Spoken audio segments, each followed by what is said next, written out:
جو ساری زندگی نافرمانی کر کے اس کو منانے کا خیال آیا، جوانی میں تو بہت اعلیٰ چیز ہے، ساری زندگی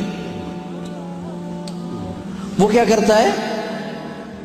من تقرب الی تلقیتہ من بعد، کوئی تمہارا خصوصی دوست مہمان آئے تو تم باہر نکل کے ویلکم کرتے ہو۔ عام لوگ ملنے آئے تو اپنے کمرے میں ہی، لیکن کوئی خصوصی پتہ چلے تو بھاگتے ہو، جلدی سے جا کر دروازے پر کھڑے ہو تو گاڑی کا دروازہ کھول دو، پھر ساتھ لے کر آتے ہو۔ وہ شہنشاہ کہہ رہا ہے زندگی بھر کے گناہ لے کر کوئی مرد عورت جب مجھے منانے آتا ہے تو میں آگے بڑھ کے اس کا استقبال کرتا ہوں، آگے بڑھ کے، وہیں بیٹھے ہوئے آگے بڑھ کے تلقیتہ من بعید، میں خود آگے تک جاتا ہوں اسے ساتھ لے کے۔ آگے کب سے تیرا انتظار تھا، اللہ کو کیا ضرورت کسی کی؟ ایک مرد عورت توبہ کر لے تو ساتوں آسمان پہ لائٹیں لگ جاتی، ساتوں آسمان میں لائٹیں۔ وہ کہتے ہیں یہ کیا چکر ہے؟ تو اللہ کی طرف سے اعلان ہوتا ہے ایک اللہ کے بندی نے توبہ کی ہے، اس کی خوشی میں یہ سب روشنیاں ہیں۔ اب شادیوں میں نہیں لائٹیں لگاتے، تو میرا اللہ اتنا خوش ہوتا ہے کہ ساتوں آسمان پہ روشنیاں۔ من تقرب الی تلقیتہ من بعید، جو مجھے راضی کرنے کے لیے، توبہ کرنے کے لیے آتا ہے، میں آگے بڑھ کے اس کا استقبال کرتا ہوں۔ ومن اعرض عنی، اور جو نہیں آتا اس کے ساتھ کیا کرتا ہوں؟ نادیتہ عن قریب، اس کے پاس میں خود چلا جاتا ہوں۔ آجا مجھے منا لے، آجا مجھے منا لے۔ اولک رب غیری، کوئی میرے جیسا اور رب ہے؟ کوئی میرے جیسا اور رب ہے؟ یہ ساری باتوں کے بعد اب اس آیت پہ غور کرو، جو میرا اللہ گلہ کر رہا ہے، ما قدر اللہ حق قدرہ، میرے بندو تم نے میری قدر نہیں کی۔ بھائی بہنوں، اپنے اللہ سے صلح کرو۔ یا ایہا الانسان ما غرک بربک الکریم الذی خلقک فسواک فعدلک فی ای صورت ما شاء رکبک۔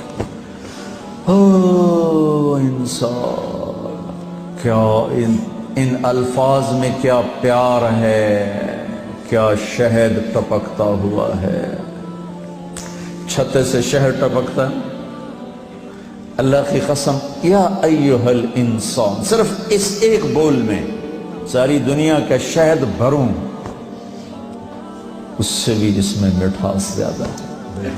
اور پھر یہاں یا ابن آدم یا ایہا الانسان، خطاب ایمان والوں سے نہیں ہے، تقوی والوں سے نہیں ہے، اے انسان، انسان، انسان۔ اور لگا رہا تو یہ تو بتا کہ تو مجھے چھوڑ کے کہاں جا رہا ہے؟ تجھے میرے بارے میں کس نے دھوکہ دے دیا؟ اولاد ماں باپ سے بدگمان ہو جائے تو ماں باپ پہ کیا گزرتا؟ میں نے ایک منظر دیکھا ہے، میں موت تک نہیں بھول سکتا۔ ایک بیٹا باپ سے کہہ رہا تھا تو آج تک میرے واسطے کی بنایا ہے؟ بیٹا باپ سے کہہ رہا تھا، میں دیکھ رہا تھا باپ بیٹے کے ایکسپریشن، بیٹے کے چہرے پر غضب، غصہ۔ تو آج تک میرے واسطے کی کیتا ہے؟ تو آج تک میرے واسطے کی بنایا ہے؟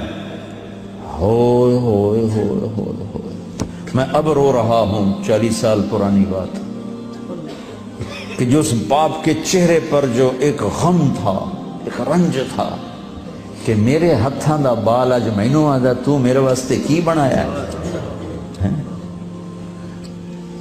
جو اس باپ کے چہرے پر ایک کرب تھا، وہ صرف اتنا کہہ رہا تھا، اچھا میرا پتر، کوئی بات نہیں کر رہا تھا، میں اتنی کہہ رہا تھا، اچھا میرا پتر، اچھا میرا پتر۔ پتر ہماری زبان میں بیٹے کو کہتے، اچھا میرے بیٹے، اچھا میرے بیٹے۔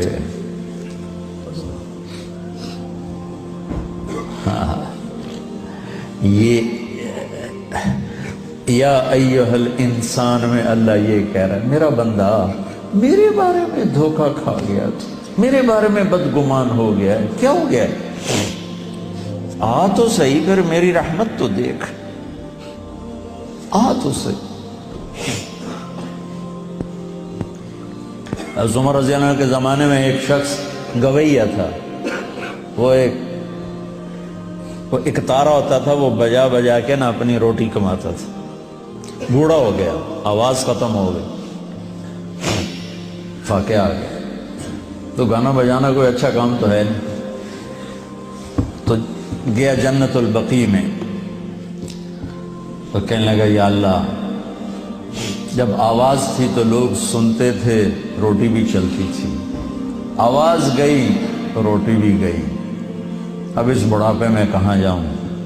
اللہ کو میرے رزق کا انتظام فرما، مجھے معاف فرما۔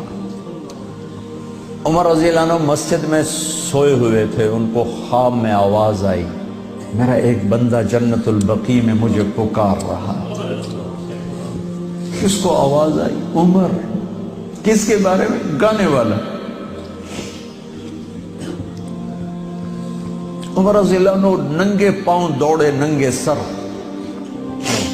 پتہ نہیں کون ابدال بیٹھا ہے وہاں پکارنے والا، جو دوڑے ہوئے اندر آئے تو قدموں کی آہٹ، تو وہ گویے کی نظر پڑی، عمر آ رہے ہو، ننگے سر ننگے پاؤں، نے کہا ابھی آج میری خیر نہیں۔ وہ اٹھ کے دوڑنے لگا، تو اس میں نے کہا ٹھہرو ٹھہرو ٹھہرو ٹھہرو، میں خود نہیں آیا ہوں، مجھے بھیجا گیا ہے۔ کہ کس نے بھیجا ہے؟ کہ جس سے پکار رہے ہو اسی نے۔